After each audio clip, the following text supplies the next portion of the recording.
د نړیوال بانک لوري افغانانو ته شنه اشاره. نړیوال بانک وايي که طالبان غواړي د افغانستان اقتصاد سقوط نه کوي.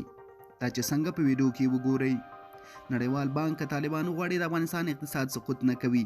نړیوال بانک وايي د افغانستان له اقتصادي سقوط څخه مخنیوي کېدای شي که نړیوال هیوادونه ډاډمن شي چې د طالبانو حکومت بشري حقونو ته درناوی کوي او خپل مالي چمباري او داسې مدیریت وکړي چې نړیوالو ته اعتبار ورکړي. نړیوال بانک نن چهارشنبه د اپریل پر 14مه د یوې اعلامیې په خپرولو سره په افغانستان کې د امنیت ښه والی، د کرنې سکتور، طبیعي منابع او ځوان جمعیت ته په اشارې سره ویلي دي چې د افغانستان د اقتصاد لپاره بدیل مسیر موجود دی.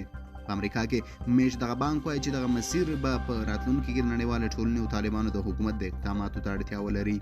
نړیوال بانک زیاته کړې چې مرسته کوونکي هیوادونه او سازمانونه توقع لري چې د طالبانو موقته اداره له میرمنو نجونو سره د چلند اساسي معیارونه مراعات کړي، بشري حقونو ته درناوی وکړي، د افغانستان اقتصادي چارې په سمه توګه مدیریت کړي.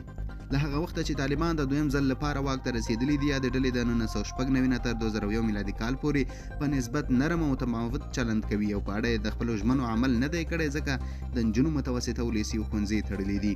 میرمنې د سفر اجازه نه لري، ښځې یوازې په څو محدودو ادارو کې کار کوي.